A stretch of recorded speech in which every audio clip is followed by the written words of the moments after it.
आफ्ताब को लेकर खबर आई है। आज आफ्ताब का पॉलीग्राफ टेस्ट होने वाला है, ये बड़ी खबर निकलकर सामने आई है। पुलिस उसे एफएसएल लैब लेकर पहुंची है और अब से थोड़ी देर बाद ये कहा जा रहा है कि आफ्ताब का टेस्ट होने वाला है, पॉलीग्राफ टेस्ट होगा। आज ही आफ्ताब का पॉलीग्राफ टेस्ट होगा, क्योंकि इस पूरे मामले को लेकर लगातार एक के बाद एक नई कड़ियां निकलकर सामने आ रही है। सबूतों को लेकर पुलिस के पास बहुत ठोस अब तक कुछ नहीं आया है, लिहाजा पुलिस ये कोशिश कर रही है कि पॉलीग्राफ टेस्ट के जरिए कुछ महत्वपूर्ण बातें निकलवाई जाएं, ये वेरीफाई किया जाए कि जो बातें आफ्ताब ने पुलिस को बताई है वो बिल्कुल सच है या अभी भी वो पुलिस को गुमराह कर रहा है। क्योंकि लगातार पुलिस आफ्ताब से संवाद कर रही है, उसके इशारे पर सबूतों को इकट्ठा करने की बात कर रही है, लेकिन कोई ऐसे ठोस सबूत सामने नहीं आए हैं जिसके आधार पर कोर्ट में उसे पूरी तरह से दोषी ठहराया जा सके। और इसी कड़ी में आज उसका पॉलीग्राफ टेस्ट होने वाला है। हिमांशु मिश्रा हमारे संवाददाता इस खबर पर हमारे साथ जुड़ रहे हैं। हिमांशु, आज पॉलीग्राफ टेस्ट होने वाला है, कहा जा रहा है कि आफ्ताब को लेकर एफएसएल की लैब में पहुंच चुकी है पुलिस। जरा बताइए आज तक के दर्शकों को कितनी देर ये टेस्ट चलने वाला है और कितना महत्वपूर्ण ये टेस्ट रहने वाला है श्रद्धा मर्डर केस के लिए। देखिए, अब से तकरीबन 5 मिनट ही, मतलब आप कह सकते हैं कि अभी अभी आफ्ताब को लेकर के पुलिस की टीम यहां पर पहुंची और इस बात की पहले ही हमें अंदाजा था कि आज फर्स्ट हाफ में ही लेकर के पुलिस की टीम आफ्ताब को आएगी, क्योंकि पुलिस के पास देखिए टाइम बहुत कम है और आज का दिन है, कल का दिन है। इन्हीं दोनों दिनों में पुलिस को पहले पॉलीग्राफी और फिर नार्को भी कराना होगा, क्योंकि परसों जब कोर्ट में पेश करेंगे पुलिस आफ्ताब को, तो परसों के बाद वो चूंकि 14 दिन का रिमांड हो जाएगा शुभांकर, इसलिए उन्हें रिमांड नहीं मिलेगा।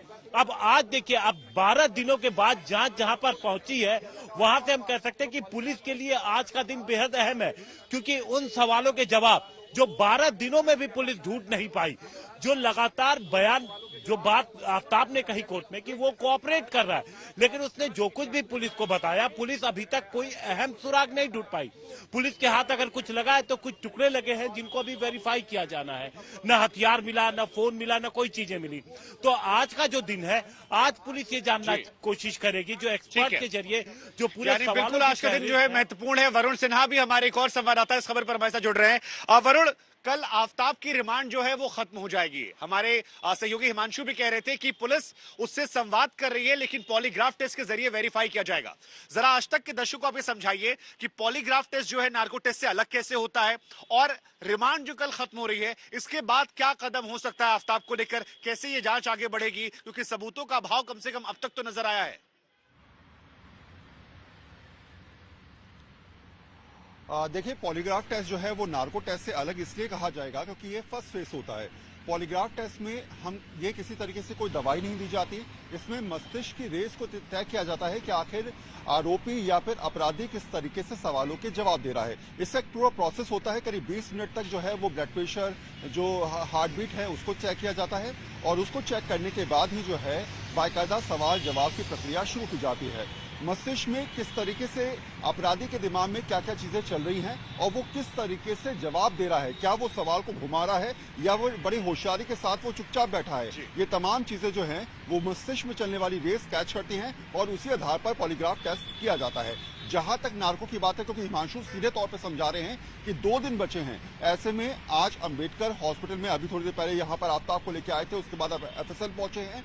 एफएसएल से निकलने के बाद जब ये पॉलीग्राफ टेस्ट खत्म हो जाएगा तो अगला प्रोसेस आएगा नार्को का, और नार्को में भी ये तमाम सवाल जवाबों को रिपीट किया जाएगा। अमूमन शुभांकर ये होता है कि जिन सवालों को पॉलीग्राफ टेस्ट में पूछा जाता है उसमें से 50% सवालों को नार्को में इसलिए पूछा जाएगा क्योंकि कहीं ना कहीं ये तय होता है कि इसमें से अपराधी ने या आरोपी ने करीब 50% उत्तर जो हैं वो कहीं ना कहीं संतुष्ट करने वाले नहीं दिए हैं या फिर गलत दिए हैं, और उन्हीं को दोबारा से सेटिस्फाइड करने के लिए जो है वो नार्को में कैरी किया जाएगा। तो अब जो 2 दिन का प्रोसेस है उसे बहुत ही आसान शब्दों में मैं समझाता हूं।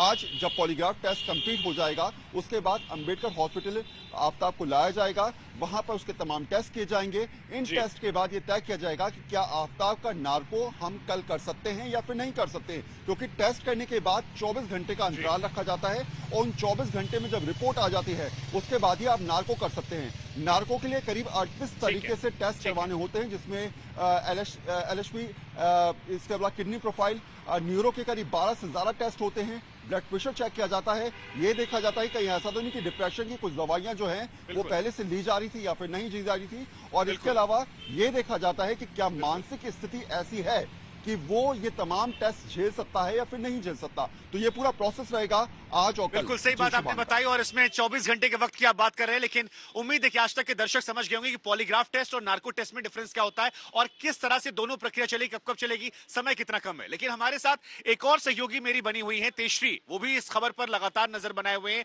तेजश्री, एक नई थ्योरी निकलकर सामने आई है कि हिल स्टेशन जाते वक्त एक शख्स मिलता है बद्री नाम का, जो छतरपुर में रूम दिलाता है, और पुलिस ये भी एंगल मान रही है कि ये प्री प्लान मर्डर था। छतरपुर में रूम लेना हो, उसके बाद कुछ ही दिनों में कत्ल कर देना हो। ये नई थ्योरी जो है ये कहां से आती है, और इन तमाम थ्योरियों को साबित करने के लिए पुलिस के पास वक्त नहीं है। ऐसे में कैसे साबित किया जाएगा कि कातिल यही है, क्योंकि सबूतों का अभाव है। जी बिल्कुल शुभांकर, आपने ठीक कहा, और मेरी मौजूदगी में बता दूं छतरपुर में है, जहां पर आफ्ताब का फ्लैट है, और आफ्ताब के फ्लैट के बाहर ठीक इस वक्त मेरी मौजूदगी है। अब दूसरा सवाल जो आपने कहा कि यहां पर बद्री नाम के शख्स से मिला था, तो पुलिस भी यही जानने की कोशिश कर रही है, और पुलिस को कहीं ना कहीं यही अंदेशा है कि ये जो पूरा मामला था शुभांकर, ये कहीं ना कहीं पूरी तरह से प्री प्लान था। लेकिन दूसरी तरफ हम देखें तो किस तरह से आफ्ताब ने ये बताया था कि मैंने ये हीट ऑफ द मूवमेंट में आकर किया। तो लेकिन पुलिस इसी बात को हो सकता है कोर्ट ऑफ लॉ में सवाल करे कि यदि तुमने ये movement heat of the movement में यदि ये सारी चीजें की, तो क्यों उस बद्री नाम के व्यक्ति से तुमने संपर्क किया, क्यों पहाड़गंज के होटल में कुछ दिन के लिए रुके, और क्यों छतरपुर में ये फ्लैट लिया गया। आपको बता दें कि छतरपुर का ये फ्लैट जो है ये कहीं ना कहीं जंगल से बहुत करीब है, और यहाँ से मैदानगढ़ी का जो तालाब पड़ता है, जहां पर से 3 हड्डियां बरामद की गई, और बताया जा रहा है कि जो स्कल है वो भी वहीं पर से बरामद होने की संभावना है। लोअर पार्ट ऑफ जहां महरौली के जंगल से बरामद किया गया, इन सबकी डीएनए जांच होनी है। लेकिन सबसे बड़ा सवाल यही है कि यदि हीट ऑफ द मूवमेंट में हुआ, तो फिर ये सारी चीजें प्री प्लान तरीके से कैसे की जा सकती है। सामने बात ये भी निकल कर आ रही है कि आफ्ताब कई सारे नंबरों का इस्तेमाल करता था, और सबसे बड़ी बात यही जो आपने सवाल पूछा कि बद्री नाम के शख्स जिसने उसे संपर्क किया, तो उसने छतरपुर में ही रहना क्यों चुना शुभांकर। यहाँ पर ऐसा क्या था कि वो यहाँ पर रहने के लिए आ रहा था, और इसी फ्लैट को उसने क्यों चुना, क्योंकि यहाँ से कहीं ना कहीं जंगल बहुत करीब था। तो बैक ऑफ द माइंड इसको कहीं ना कहीं ये बात सामने थी। हिमांशु भी लगातार हमारे साथ बने हुए। हिमांशु, देखिए जो बात तेजश्री कह रही है कि जंगल के पास से घर लिया गया, ये अपने आप में सवाल खड़े कर रहा है। थ्योरी जो है वो बहुत सारी आ रही है, लेकिन समय बहुत कम है। 14 दिन की रिमांड पूरा होने में समय कम है।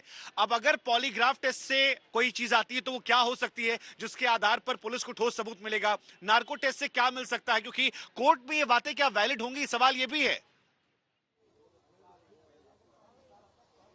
देखिए, कोर्ट में वैलिड तो नहीं होंगी, लेकिन पुलिस को लीड मिलती है। जैसे पुलिस को अभी पुख्ता सबूत की जो तलाश है, तो पुलिस ये जानने की कोशिश करेगी कि आफ्ताब ने क्या कुछ छिपा रखा है जो उसने अभी तक पुलिस के सामने नहीं बोला। तो जो उसने अपने दिमाग के अंदर कहीं कुछ छुपा के रखा है, इन पॉलीग्राफ टेस्ट और नार्को टेस्ट के जरिए पुलिस उसे निकलवाने की कोशिश करेगी, और ये पता लगाने की कोशिश करेगी पहले चीज कि 18 मई को सुबह से लेकर रात तक क्या हुआ, और इसके जरिए ये कि क्या ये साजिश के तहत किया गया, या ये जो अभी तक बयान देता है कि हिट ऑफ द मोमेंट हुआ, अचानक से हुआ। और उसके बाद जब इसने हत्या को अंजाम दिया, तो फिर क्या इसने इस हत्या के बारे में किसी और को शेयर किया, कोई और किसी और को बताया, या फिर आज तक इसने इस पूरे मामले को राज रखा। हिमांशु, आप लगातार नजर बनाए रखिए, वरुण आप भी नजर बनाए रखिए, तेजश्री आप भी नजर बनाए रखिए।